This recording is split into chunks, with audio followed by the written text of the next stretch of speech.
to, dapat sa dalan. Sorry, jud kayo, te.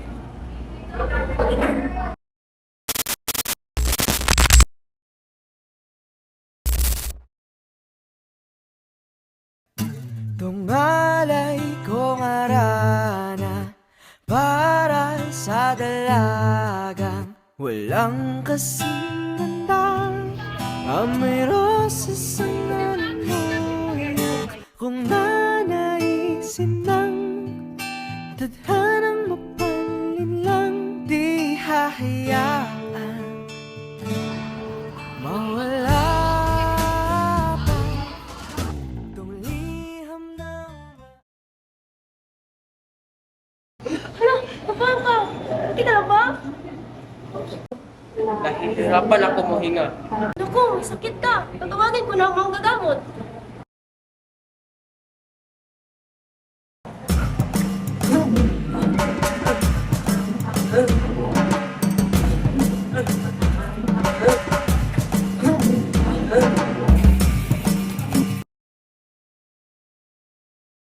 Isa lamang Ano? ang awit ng isang ibon. Ang ibong Adarna!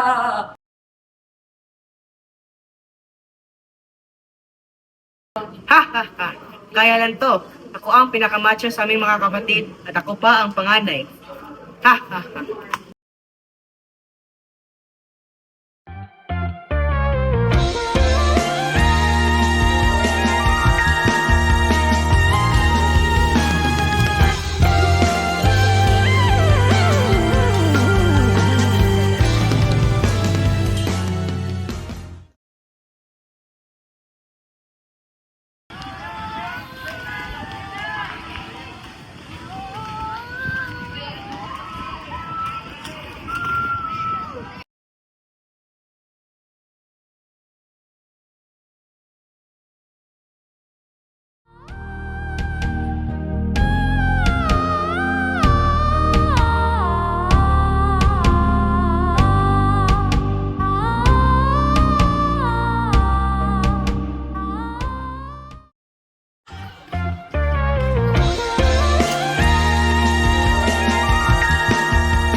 Ako na ang huhuli sa ibong Adarna.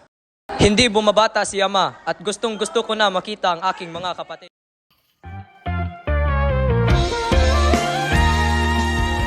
may pagkain po ba ikaw? Meron pa po akong natirang tinapay. Siyo na lang po ito. Maraming salamat po.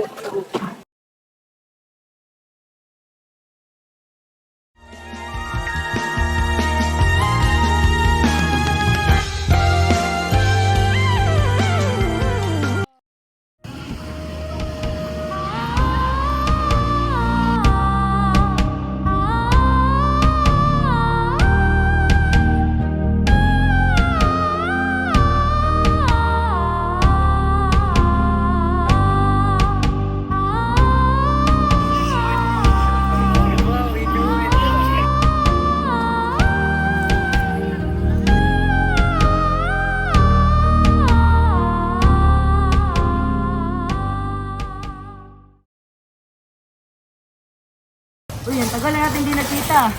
Mao. Okay, nag-greet ba?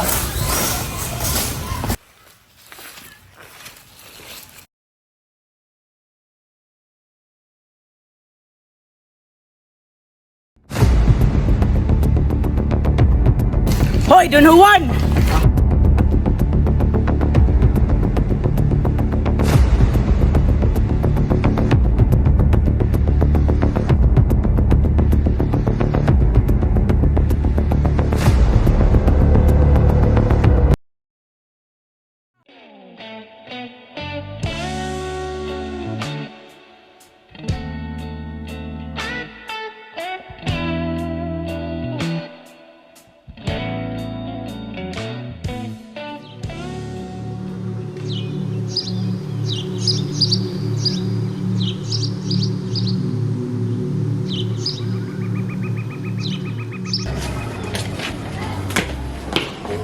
Kamusta, ama at ina? Nahuli na po namin ang lunas ng iyong sakit, ang ibong Adarna. Pasok na tayo sa kalian, mga anak. Nagpapasalamat na kami na nakauwi kayo. Ngunit, saan ang inyong bunsong kapatid? Sige, umawit ka na. Sige na. Ba't ganon? Akala ko ang ganda ng awit ng ibong Adarna.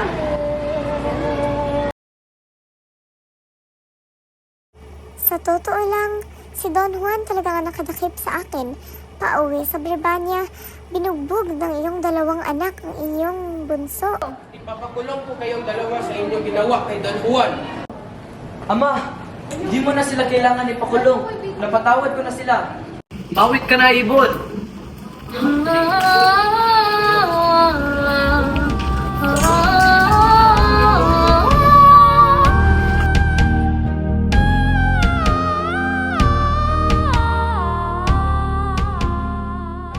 Alam ko'y gumagaling na ako.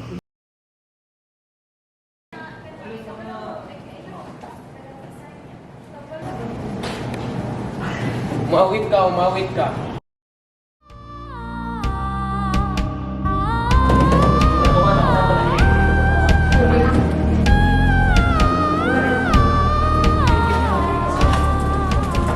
Mga anak, halinga muna kayo.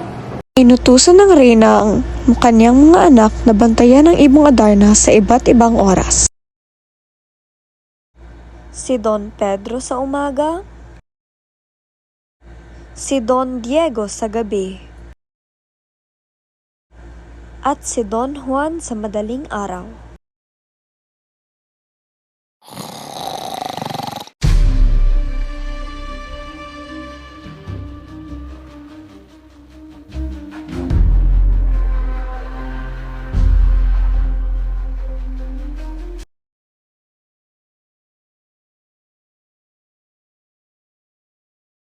Saan pumunta si Don Juan at saan ang ibong Adarna? Sa tingin namin, umalis si Don Juan. At dinala siguro yung ibong Adarna. Kung ganun ba, pwede niyo mga natin.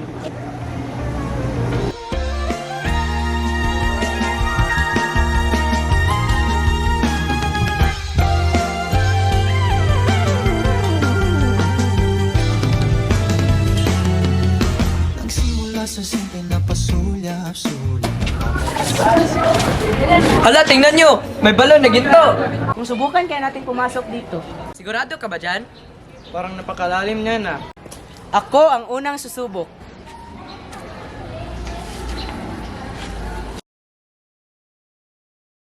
Grabe, di ko talaga kaya, napakalalim. Ako na naman ang susubok.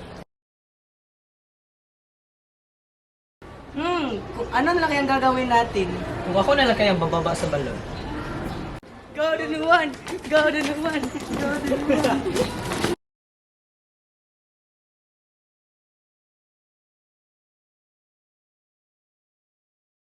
Ito si Doña Juana at yun naman ay si Doña Leonora.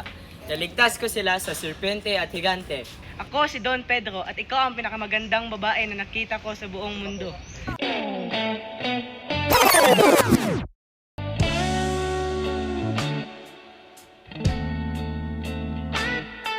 Si Don Diego, ang ganda mo naman.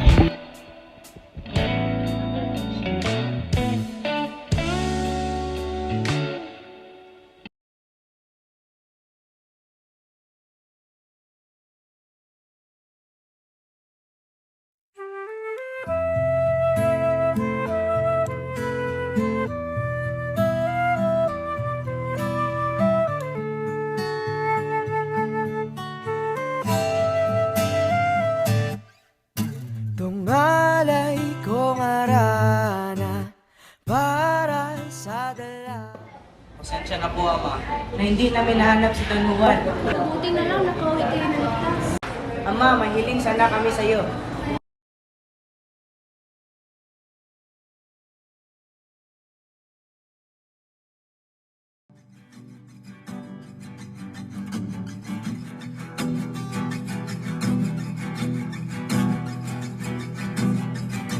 Nagbabadya ang hangin na nakapalipot sa'kin. Tila Merong pahiwatig, ako'y nananapig.